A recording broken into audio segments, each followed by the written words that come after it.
General talking points. We're actually going to start with the England squad. The England squad in full. Joe Hart as the goalkeeper from Manchester City, Ben Foster of West Bromwich Albion, and Fraser Forster of Celtic. Defenders, Leighton Baines of Everton, Gary Cahill of Chelsea, Phil Jagielka of Everton, Glenn Johnson of Liverpool, Phil Jones of Man United. I'll come back to that in a minute. Luke Shaw of Southampton, Chris Smalling of Manchester United. Gonna come back to that one in a minute as well. Midfielders, Ross Barkley of Everton, Steven Gerrard of Liverpool, Jordan Henderson of Liverpool, Adam Lallana of Southampton, soon to be Liverpool if you believe rumours, Frank Lampard of Chelsea, James Milner of Man City, Alex Oxlade-Chamberlain of Arsenal, Raheem Sterling of Liverpool, and Jack Wilshere of Arsenal. Attackers, Ricky Lambert of Southampton, Wayne Rooney of Manchester United, Daniel Sturridge of Liverpool, Danny Welbeck of Manchester United. Crazy. And the standby list is John Ruddy of Norwich, John Flanagan of Liverpool, John Stones of Everton, Michael Carrick of Man United, Tom Cleverley of Manchester United, Andy Carroll of West Ham United, and Jermaine Defoe of Toronto FC. You know what? I agree with pretty much all of those. Michael Carrick being on the standby list is a joke, but Michael Carrick being on any list apart from a trolling list is a joke. But the fact of the matter is, he's on that list. Michael Carrick, the poor man Xabi Alonso, he's had a poor man season too. So the thing that kind of concerns me is that Phil Jones and Chris Smalling have still made it on that plane. It worries me because it proves how thin on the ground we are in terms of defensive options. Because at the end of the day, I mean, those two have not had great seasons individually or as a collective.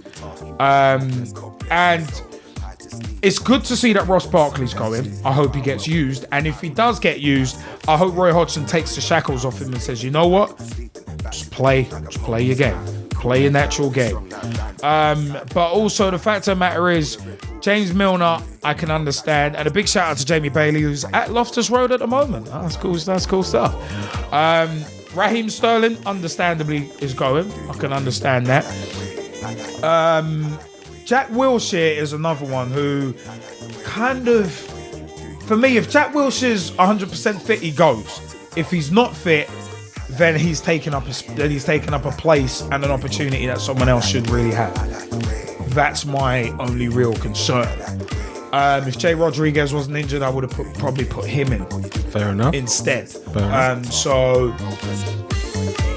But it's one of them ones. There's not a lot I can really look at and say I wouldn't have put them in there.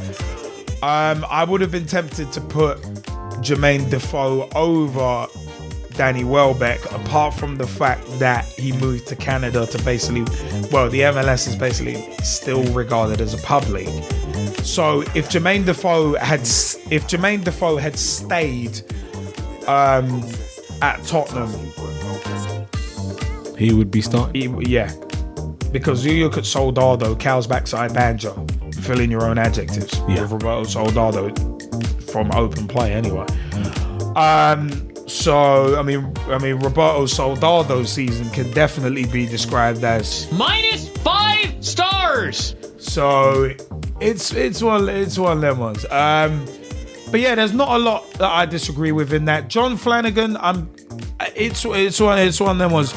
I'm glad that he's on the standby list just in case anything happens. And I think me and you, Gman, were talking about this last time. I think it's one of them ones where Hodgson's smart, just going straight to a 23, just avoiding all the BS and who's gonna make it from the 30, all the media speculation and all that. So yeah, I pretty much that 23-man squad is probably what I would have picked. Ashley Cole, not surprised he was left out. And like I said to a couple of people, it's a case of that should never have been headline news on Sky News. Sky Sports News, yes, but it's one of them, as we all know what's happening in the world in terms of abductions and that kind of thing. I won't go into that, but yeah, the fact of the matter is that squad, it probably won't win it. It won't win. I don't think it'll win a World Cup, but at least a lot of those guys will get the experience of being in a major tournament. And I think they'll take the ball and run with it. It is time. It's time. Yeah, almost gave it. No, I can't do that. But it's all them ones. It's time. It's beta time. Boom, boom, boom, boom. It's the Mastodon, the Rocky Mountain monster. But yeah, The monster. monster. But the fact of the matter is, I'm glad youth is being given a chance. It's about time. Looking at my rollie is about that time. No, but seriously, looking at this squad, okay, the only gripes I have, okay, I think the 3 goalkeepers is fantastic. I think you need to take 3 goalkeepers just in case. In terms of defense, okay, look, out of Chris Smalling and Phil Jones, okay, both of them have had absolutely hilarious seasons, okay. I personally, this is my choice. If I had to drop one, I would drop Chris Smalling. I'd put him on standby, okay. Put John Flanagan in the squad, okay.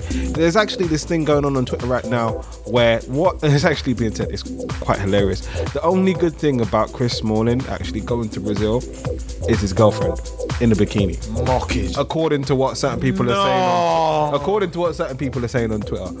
And if you haven't seen that trend, Gman, I strongly recommend that you check it out. It's worth it.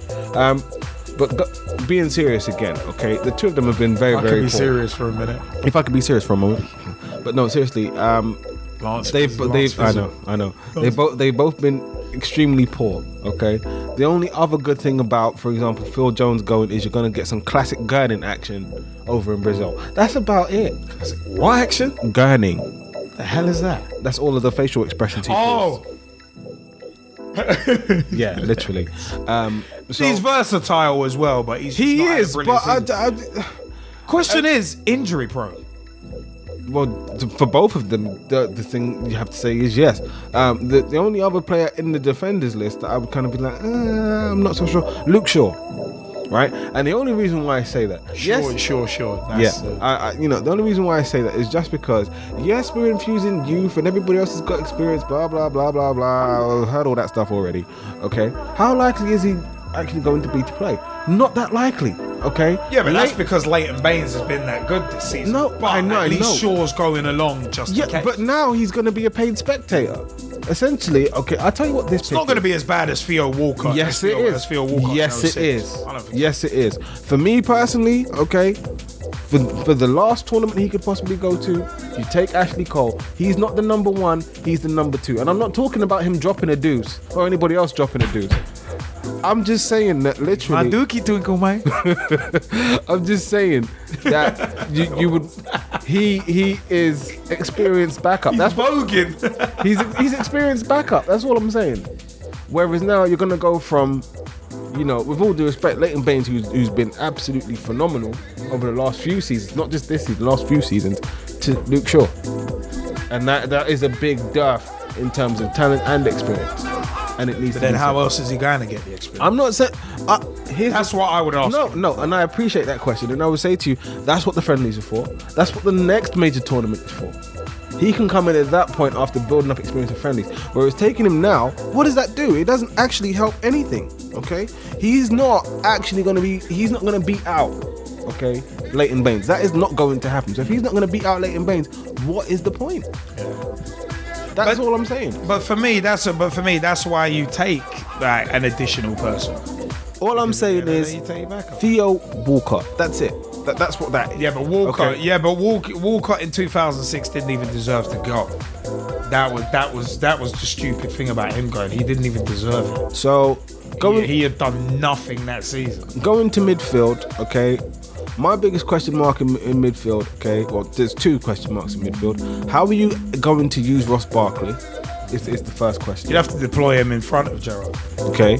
And the second question I ask is, if Jack Wilshere's fit, and he has to be fit, because here's the thing, you're talking about injury prone in regards to Phil Jones and Chris Smalling. I'm not calling Jack Wilshere Mr. Glass, okay, I'm not doing it, but he's injury prone. So? He's fit. I'm not. He's I'm one not. of the best midfielders. I'm not. Midfielder I'm not saying that he shouldn't go. He doesn't slip in the most important part. He's not an unknown idea. How many medals has Jack Doesn't Wilshere run got? all Period. already. How many medals has Jack Wilshere got? Period. He hasn't got no. Why are you going Well, there? shut up then. It's one of the- you were. joking. It's one of them ones. You mocked Gerrard, and Gerard's won everything but one. So it's one of them. no, I'm just saying that as long as he's fit, John Salako, raw. as Classic name, right? as long as he's fit, yes, he goes. If he's not fit, then I'm just like, I just don't know. In terms of his injury history, okay, and this is the only thing I'll hold against Jack Wilshere. With his injury history, for me, he's not dependable. Right? You tap his ankle, I'm telling you, what kind of sounds are you hearing? That's what I'm saying. Because of that injury history. If he's good to go, then fine. And that's my view on the midfielders. G-Man, let's have your point and I'll move on to the attackers and really rip into that list. Oh no, you might as well finish your attackers now. Okay, fair enough. So in terms of the attackers. In terms of the attackers, Ricky Lambert, yes. Wayne Rooney, okay, fine. Daniel Sturridge, absolutely. Where it falls down for me, Danny Welbeck, okay? I personally don't hate Danny Welbeck. I just think what's happened to him over the last few years in terms of his redeployment in wide positions is what has actually ruined his natural striking instinct. That has actually ruined him. If you look at him, ruined. If you actually look at him when he was on loan at Sunderland, when he was playing as an out-and-out striker, he's scoring goals. Comes back to Man United, playing on the left, playing on the right, sometimes playing through the middle. He's confused. Whale in a teardrop to small fish in a big pond. I'm just saying that he's confused. And in terms of form, that's confused. You know, what is he conflicted? come like Jeff Hardy in 2003. He's fighting his inner demons like John Cena and taking on Bray Wyatt right now. Inner demons. I thought you were gonna go Scott Hall with that. Oh wow. Say hello to the bad guy. I hear demons. I think of Scott Hall first. Hey yo. But no, seriously, for me, if we're talking about form, especially this season, he doesn't deserve to go. Like, does he have form for England? Yes, he does. But again, where is he playing? Out wide? Is that his best position? No, it's not. Yeah. So, what's the point? That legitimately is my question. What is the point? Okay, looking at the guys who are on standby, you're choosing between Andy Carroll, form, no, just no. Okay, and the other thing as well, injury history, he's injury prone. Okay, if you're talking about the guy who's actually in form, you're talking about Jermaine Defoe. Like, yes, he's playing in MLS, but so what? David Beckham was playing in MLS, he still went. So yeah, but he had been on loan at AC Milan. Yeah, but let's not forget he was still playing in MLS. Yeah, he was still playing in MLS. So I'm like, if at least he could say, wait, where am I playing now? AC Milan. Which is also true, but I'm saying if you want a guy who's been scoring goals consistently over the course of the season, okay, that's Jermaine Defoe. If you're looking at Andy Carroll, you're looking at Danny Welbeck, they're not that guy, okay? So in terms of the backup to somebody like Daniel Sturridge, who's been banging in goals for fun, okay, Wayne Rooney hasn't had a bad goal scoring season either, and Ricky Lambert has been functional in terms of he will get you goals, he will get you assists. The other person that you want is another goal scorer, and that person is Jermaine Defoe. So why is he not going? At least with him, he has an out-and-out role. He doesn't play wide. And he's proven at England level as well. So for me, he deserves to go. So that's me picking apart that list. You know, Michael Carrick, personally, out of him and Tom Cleverley, in terms of standby, okay, I would take Tom Cleverley and leave him outside. That's what I would do. He doesn't even get on that standby list. I don't understand the point in him being on the standby list. Why is he even on standby? He should be turned off. Yeah, I'm gonna treat him like I treat my TV. I'm not gonna put you on standby. There is no standby here. Turn him off at the mains. Literally done. Literally, you may as well take him out back and shoot him. Take him to the glue factory like an old horse. I'm just saying this. For his form this season, you might as well have. And you really want to tell me that you want to go and take that potentially to Brazil for what? What good is that actually going to do for you? I'm like, with that, you might as well start Ross Barkley. Might as well play him out of position, put him as a holding midfielder or a defensive midfielder or even a deep line playmaker. Do that. That would be better than taking Tom Cleverley. I gotta say, Mike Harneman has said on the World Cup squad, no real surprises in the start in in the starring squad.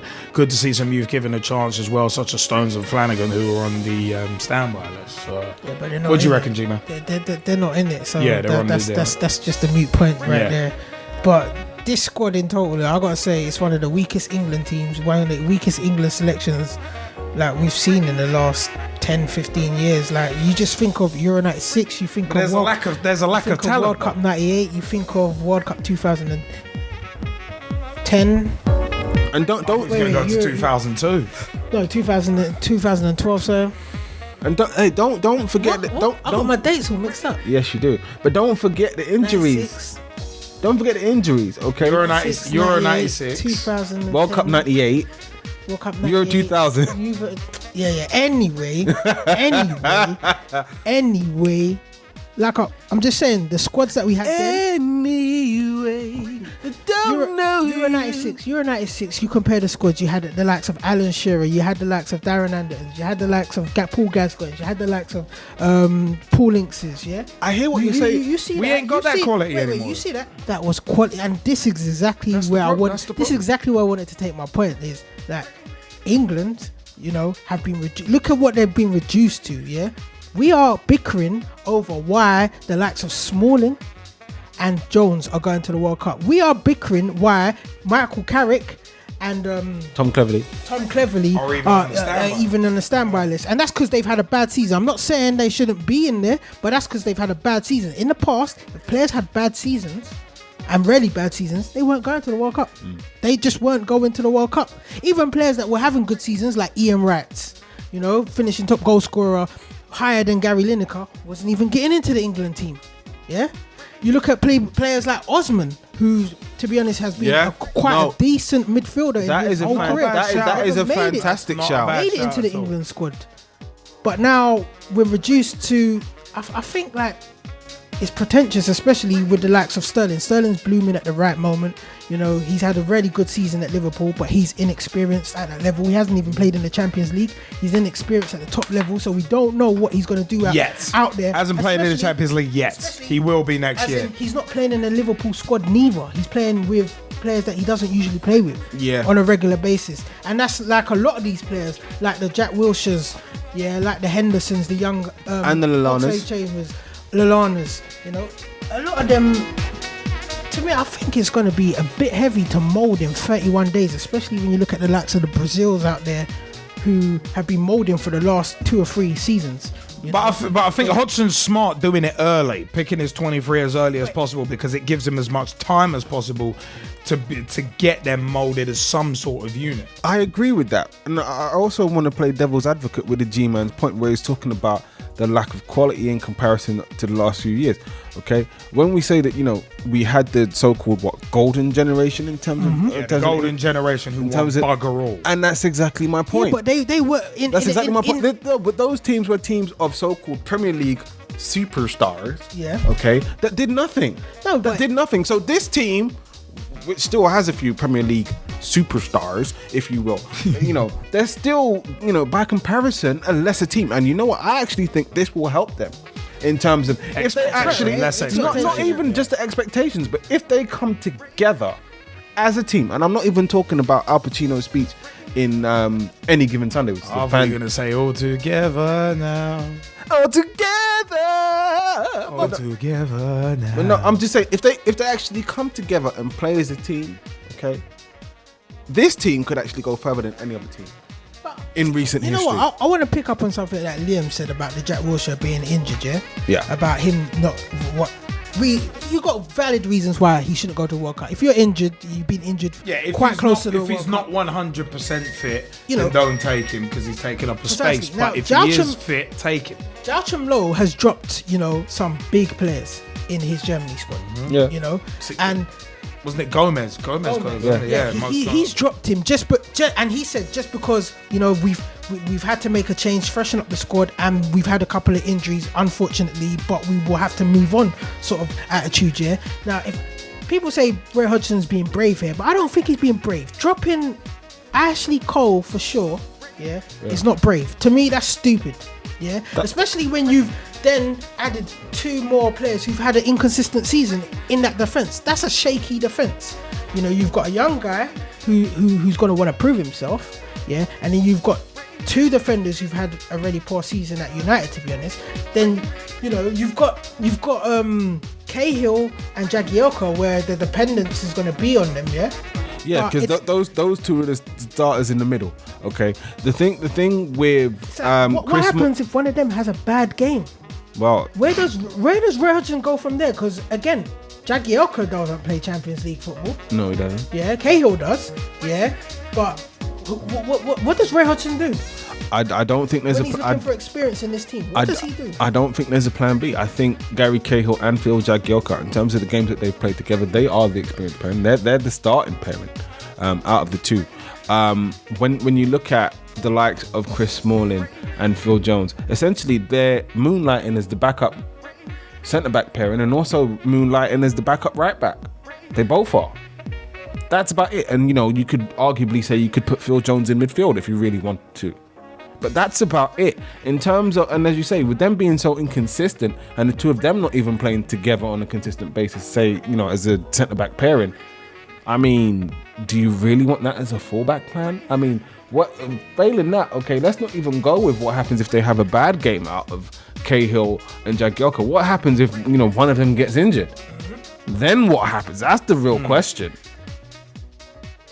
Well, I mean, it's one of them. I mean, that's the concerning thing, that we don't really have a plan B, but it's also this lack of English talent coming through. Well, and that's something that goes back 15 years when St George is one of them. Some have said St George's Park is a decade too late. But going back to another point I was actually making, okay, which was about the injuries. You have to look at who's not available because of injury. Okay, one of the players that if he was fit, I would have taken personally, Kyle Walker. He would have gone as my backup right back. Yeah. Just because he was, you know, the official understudy. Even for example, I tell you who surprises me that isn't on, and I know why he's not on the backup list. Okay, is Micah Richards. I would. He's barely played though. I understand that, but in terms of it's like Andros Townsend. Andros Townsend is impressed in a couple of games, but that's about it. And then the injury came. Well, yeah, injury came. That injury was only a week or 2 ago. So. And then of course, you know, you got the likes of Aaron Lennon, who I think maybe was going a little bit too hard in the gym. If you look at him recently, maybe he was reading the book that the Gman's currently reading, and I've been reading. You know, was it Man 2.0? Does he want a career in the WWE? I think he might do. I think you know, if you give him a mask, a midget lumberjack. If you give him a mask, he could be the next Sin Cara, literally. Who's Sin Cara? You can Google him. When he was in Mexico, is he the guy who looks kind of like an upgraded Rey Mysterio? Yes. Oh, okay, cool. Wait, that's the guy who's all over Botchamania, who botches all the time. Yeah. Oh my God, that's funny. So the regular botcher. So I'm just, you know, serial botcher. Yeah. So he's out. You see what I mean? I just like that. In terms of the options, where are the options? Well, you know, again, and then of course, let's not forget Theo Walcott being injured. Theo Walcott being injured isn't just big for Arsenal; it's absolutely massive for England. I'd have taken him as an attacker instead of Welbeck, the form that Walcott was in before he was injured. Yeah. No. You know what? Welbeck's got to go. As much as his Man United career is, you know, it doesn't look that rosy. For England, he's not a bad player. He's a workhorse. Yes, but he scores goals, and you know what he can do. Here's my question to you. Okay, where does he actually play? What is his position? Okay, because for Man United, everyone's positions I don't know, but for England, he plays up top. No. Everyone's position is missing. That's all I can say. No. But on a serious note, Gibbs, where's Gibbs? I don't get it. You're talking about you're gonna. Yeah, that's quite. You're gonna take Shaw. Yeah, and I have nothing wrong. Well, there's nothing wrong with Shaw. He's a quality player. He has been consistent as a youngster, yeah. But there have been other consistent youngsters in the Premiership that ain't getting their chance in this to go to the World Cup for what it's worth, yeah. But it's like Gibbs plays Champions League. Okay, he's quite injury prone, but he's not injured now. He plays Champions League. He plays consistently at the top 4 level of the Premiership. You know, he was competing for the title this season. You know, he's in the FA Cup final. Competing for the title until about March. Wait. But what I'm trying to stress here or is was it January? Baines can get into the team, yeah, because for Everton he looks super good, but you know, super good. He's beyond super good for Everton. I'm talking about literally. Okay, I suppose the last year and a half, 2 years, Ashley Cole, you could arguably say, was falling off. In that point, okay, this is Ashley Cole hasn't fallen off. Ashley Cole just got. Azpilicueta has been better. Wait. Ashley Cole tweeted about England, and the next minute they decided to rub out his name. That's what happened. He tweeted about England, called them twats. Yeah. Next minute England drop him. Next minute Chelsea drop him. It just seems quite. Azpilicueta. Quite coincidental. Has had a good season. Every time he plays, he puts in a shift and he looks excellent. It's one of them. It's not hard to look fresh when you've only played like 3 times over the course of about 4 months. No, it is. And then the other thing that you've been rested. The other thing that I wanted to say about that, and I do agree with you in many ways. This is why I'm saying that the Luke Shaw pick is the new Theo Walcott pick. That's what this is. I don't think it's anywhere near as bad as that. Because Walcott hadn't even played a Premier League game when he was picked in 06. Which is fair enough. But I'm saying, when is he actually going to play? He's not. So if he's not going to play, it's a wasted pick. But then you can say that about a couple of other guys who ain't going to play. I'm not arguing that. I'm just saying, like, yes, he's young. Yes, he's talented. But if he's not actually going to get a chance to play and play in this position, what's the point? For that, I say take a veteran, okay? I would even say I would take Gibbs over him right now. No, but that's not a bad pick. Okay? But I'm even saying, you know what? Forget Gibbs. I will forgo Gibbs. Put Ashley Cole in that. You have a veteran backup who knows how the whole international game goes. He knows about Champions League. He knows about winning the Premier League. Okay, this guy knows football. How else did he get over 100 caps? It doesn't happen unless you're that good. So I'm like, take him, swan song, okay? Because let's be honest, next major competition, him, Gerrard, and Lampard, they're all out the squad anyway. So how does it hurt? That's what I'm saying. I think the squad's good. I think the squad actually is a good mix between youth and experience. That's the thing. This is my. I think that's where Hodgson's trying to do it. He's trying to get the balance between youth and experience. For me, he failed. He failed in that Luke Shaw pick, just because. Okay, here's the thing: if Leighton Baines goes down with injury, are you telling me that you have enough faith in Luke Shaw to be that left back to go and take over the game? No. Whereas if it's Ashley Cole. You are in super safe hands. That's all I'm saying. No, but you know what? I don't mind. But this is the thing with me. I don't mind seeing a young player get that chance. There's been too much of this with England squads over the past decade. There's been too much. Oh, he's too young. Oh, he's too experienced. Yeah, there's been too much of this, especially with that golden generation who are only ever golden at domestic level. Is one of them was them. This has been the epidemic within England at the moment.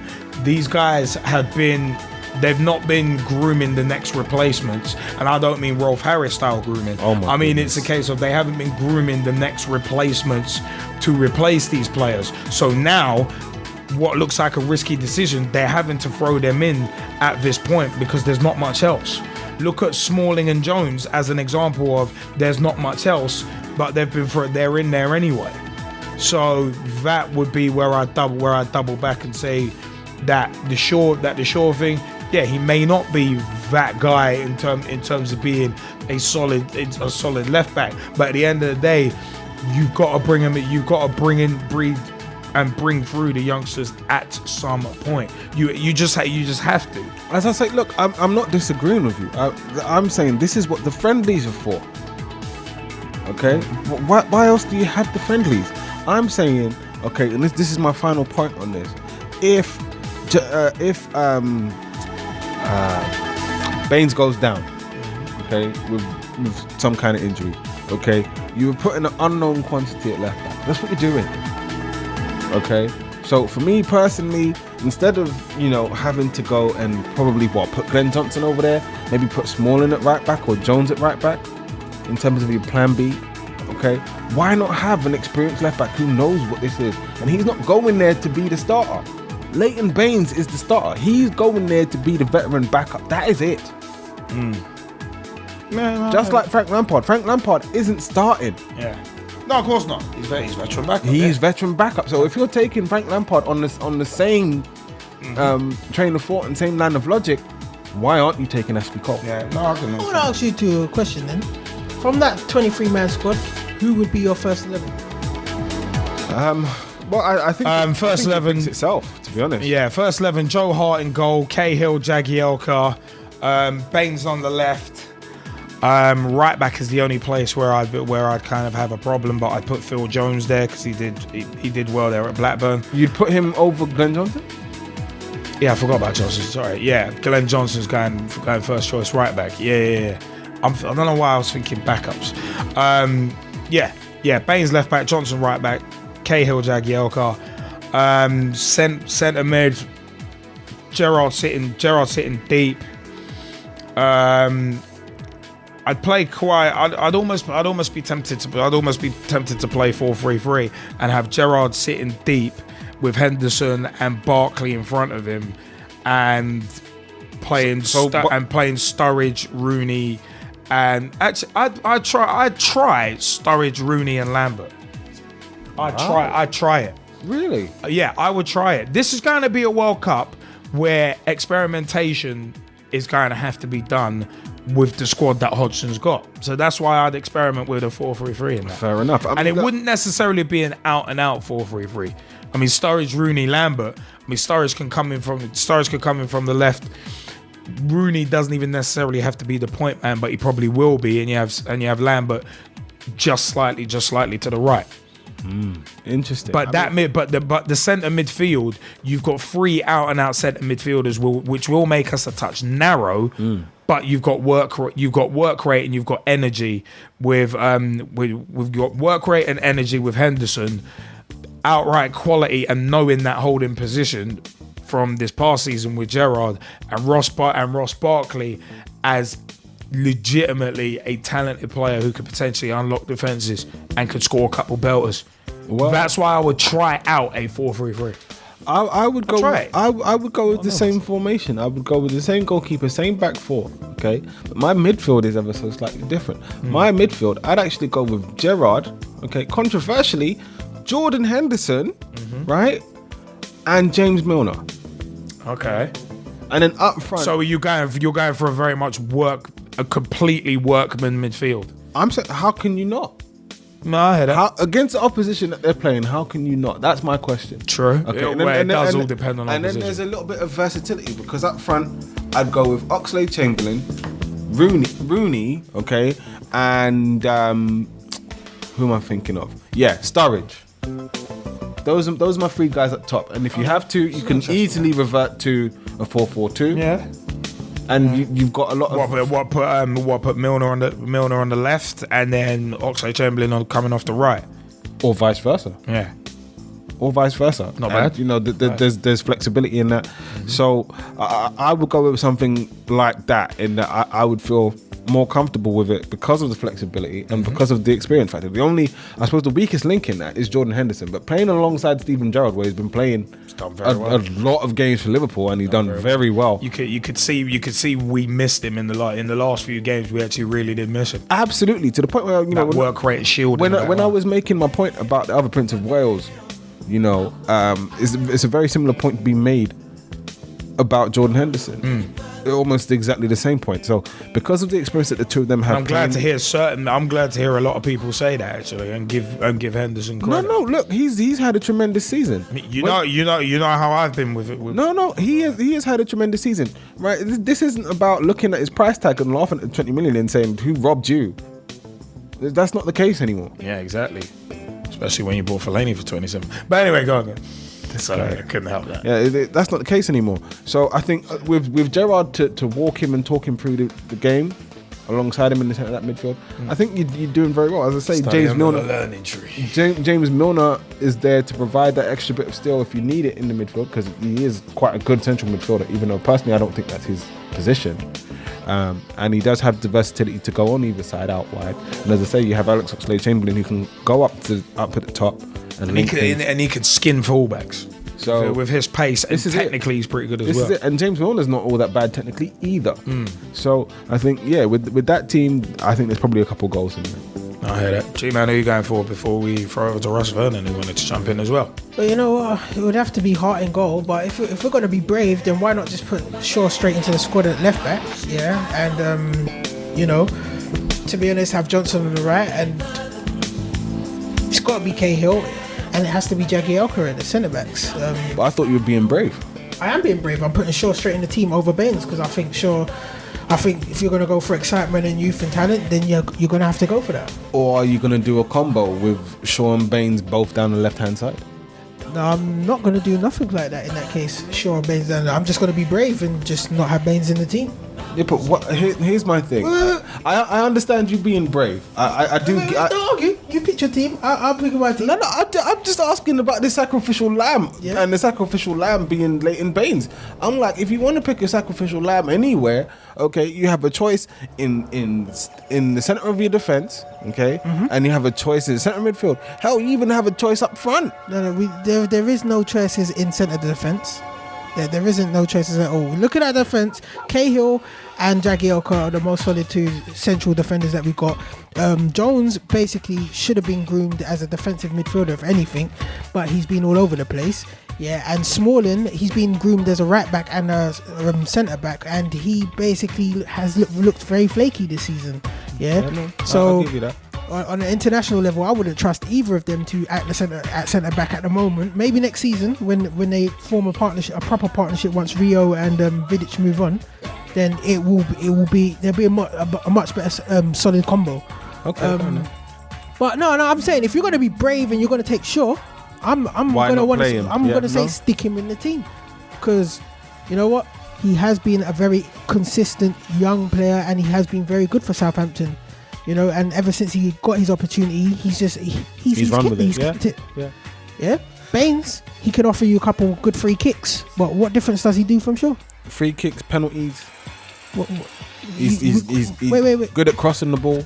Yeah, Shaw can do that. Up front, we can get Rooney to take penalties. Up front, we can get Sturridge to take free kicks if you want. I'm just saying. Well, this is another thing I'm going to say. As I say, if you're being brave, then you have choices in midfield where you can drop Steven Gerrard if you really want to. Well, you can't drop the captain, and that's one thing I've got to say. It's not an Arsenal time. You don't really do that. And Steven Gerrard is captain, so. Well, I was going to say, I agree with both of you. You have him as a deep line central midfielder, defensive midfielder. I was going to say the captain would almost need to drop himself. But again, I'm going to say that I would have Lampard in a team with Gerrard. I think the experience there is what's going to be needed. Are they both sitting? That's my question. Well, no, they're not both sitting. You play Steven Gerrard sitting, because that's where Steven Gerrard is now. He's a new position has been adopted to, and Lampard, you play him in his favourable position where he wants to play. And I'm not saying that you're going to play him for the full 90 minutes. I'm saying you start off with them. You start off with the experience, yeah, and you have him in the team. But then alongside him, favourably, I would say Jack Wilshere. Yeah, but again, I'm going to agree with you guys in terms of if you're going to have, you need a workman in the midfield, and Henderson's going to put that pressure on in midfield. So you have Henderson, and left wing, Sterling. Okay. And then on the right, I'm going to go for Oxlade-Chamberlain. Okay. And then up front, there's only one choice but Sturridge. So you play a lone striker. So you'd pack the midfield and play a lone striker. Yeah. Okay. No Wayne Rooney. I like that. No, 4-3-3. No, I like. No. I was saying I like that. There's no Wayne Rooney. What is it? One of them ones 4-3-3, but becoming a 4-5-1 when we haven't got the ball. Yeah. That's exactly why I tried to play on Saturday. Grassroots segment is next. No, but I think that team. I think those players are suited to those players. Well, you know what? I want to ask the Skypers a question, and they can either respond in the Skype chat, or step to the mic and step up to the plate and name their own starting 11 from the squad. But Russ Vernon has been waiting to jump in. No, so. I know, and he will jump in just a sec, because I'm going to segue over to that nice and neatly. But the question I wanted to ask was, out of our 3 England squads, which one did they like the most? And then, if they had to pick their own, what's their starting 11? Good shout. Because Tom Wood has gone for Hart. Cahill, Jagielka at centre back, Baines left back, Johnson right back, Wilshere and Gerrard, Lallana, Rooney, Sterling, Sturridge. Lallana. Yeah, that was one name that wasn't actually been. It's not bad at all. It's actually not bad. No, I mean, with the tools we've got, there's merit in that. Yeah. So we look at the different permutations we've come out with. Yeah. Between us three, Tom Wood as well. I mean, Russ Vernon, you wanted to jump in on this point quick as well? Yeah, because before, when you go and ask me about talking, I said he likes the squad. It was a good squad. I agree with him, but let's Manchester Defer over Welbeck with Defer playing well over in the MLS for Toronto. And to answer to Jezzy's question, the team I liked the best was the G-Mans. Okay, yeah, G-Man's team best. Okay. And also, my England team would be as followed in a 4-2-3-1 formation. Gerrard in goal. Johnson, Baines, right and left back respectively, with Cahill and Smalling at centre half. My two holding midfielders, I'd put Gerrard and Lampard in there. For my three, I'd have Sterling on the right, Lallana on the left, with Ross Barkley through the middle.